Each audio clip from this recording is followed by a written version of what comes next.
오지훈 부과장님이 네. 제가 이제 말씀드리고 그다음에 소개하시면 제가 이제 하고 하시고 그다음에 기자회견은 기자회견은 권희숙 지부장님께서 낭독하시는 걸로. 네. 시간 좀 있다가.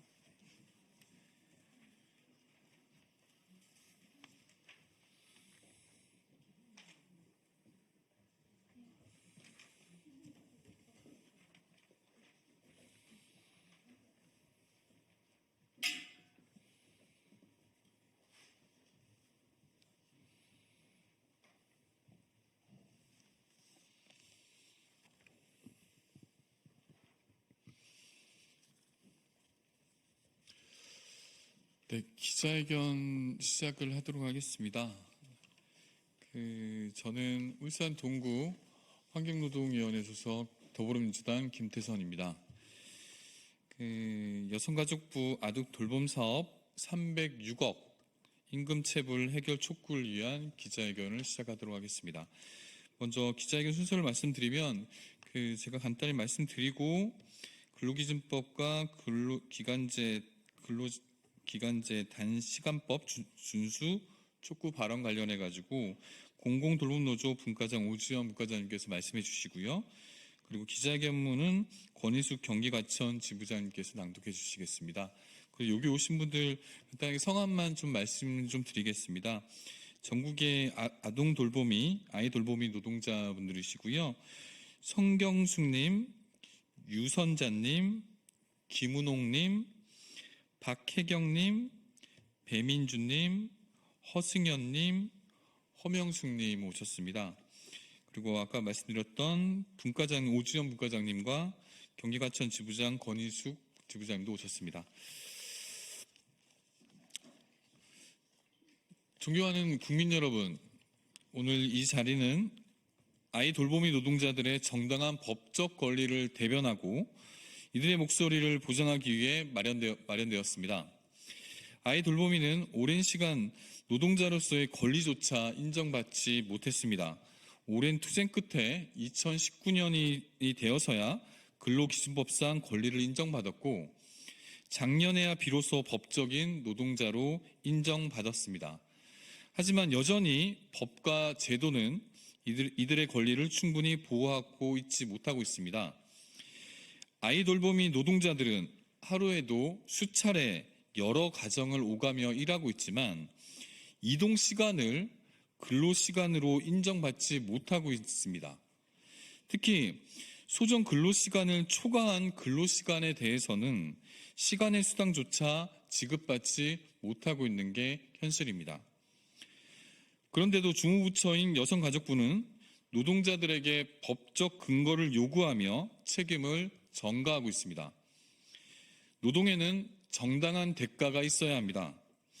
여성가족부의 책임있는 사태 해결을 촉구하며 아이 돌보미 노동자의 권리가 온전히 보장될 수 있도록 국회에서 법과 예산으로 지원하도록 하겠습니다.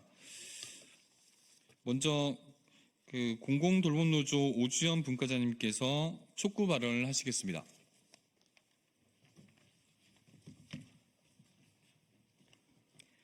안녕하십니까.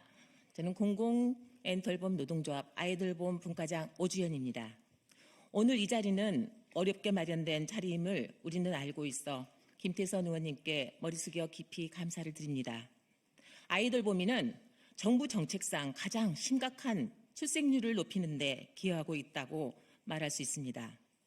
아이 돌보미의 불합리한 근로 여건 속에서 특히 휴게 시간 등등을 두고 이 자리에서 다 열거할 수는 없습니다만 법적인 근거로 이동 시간과 초과 근로 시간을 인정받아야 함을 말씀드립니다.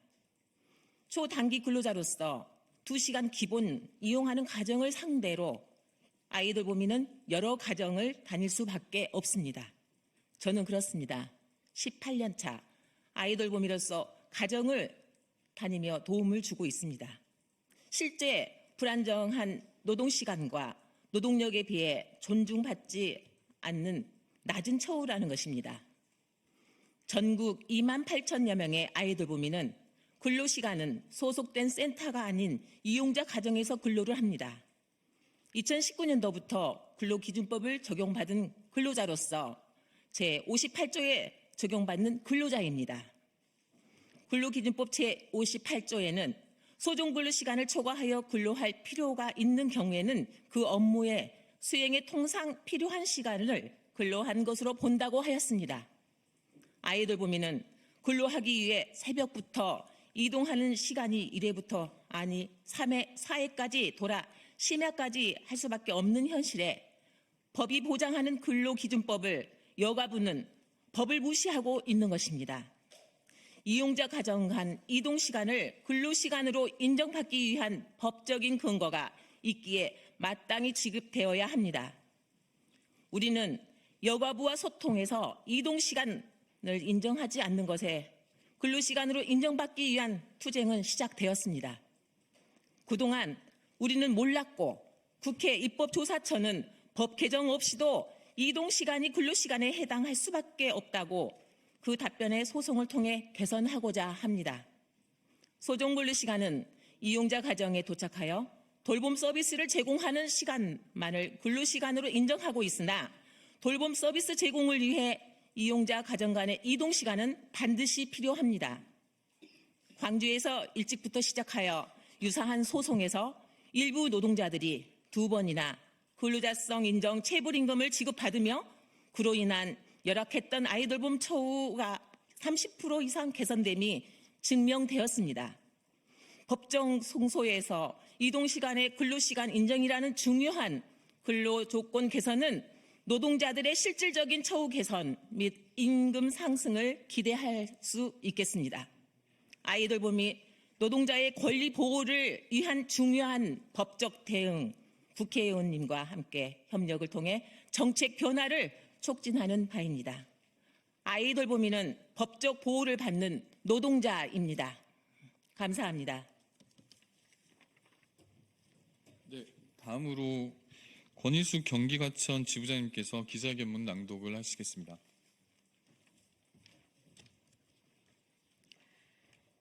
여성가족부 아이돌봄 사업 306억 임금체불 해결 촉구 기자회견문.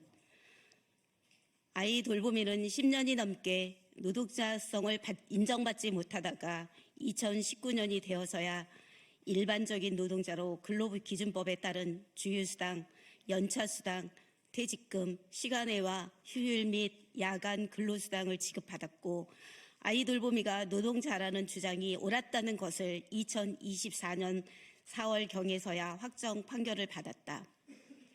일반적인 노동자로서 근로기준법상의 권리는 인정받았지만 근로 형태와 근로계약 형태에 따른 비정규직을 보호하기 위한 법적 권리는 아직 인정받지 못하고 있다.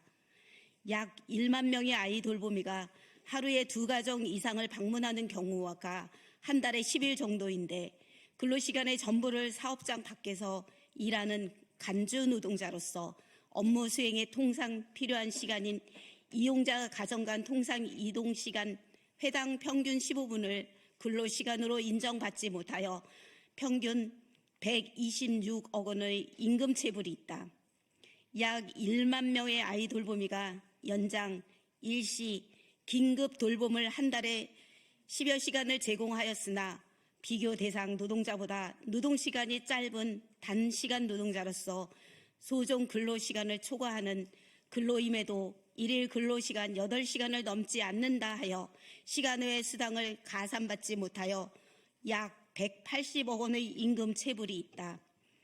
국회 입법조사처의 답변 등을 근거로 제시하며 통상 이동 간의 근로시간 인정과 8시간 미만의 시간 외근 시간의 근로분의 초과수당 지급 요구에 대해 여성가족부는 현재의 아이돌봄이 임금 지급을 위법하지 않다고 보고 있고 아이돌봄의 요구를 실현하려면 법원의 새로운 판결이 있어야 한다고 답하였다. 간주 노동자를 보호하기 위한 근로기준법 제58조 근로시간 계산의 특례와 단시간 노동자를 보호하기 위한 기간제법 제6조 단시간 근로자의 초과 근로 제한을 여성가족부가 준수하게 하기 위해 25년 1월 452명의 1차 소송을 접수하였다. 여성가족부는 속히 306억 원의 체불임금을 아이돌봄이에게 지급하고 우리의 소송의 대법원 확정 판결을 기다리지 말고 26년부터라도 아이돌봄이에게 임금 체불이 발생하지 않게 예산을 편성하고 집행하기를 촉구한다.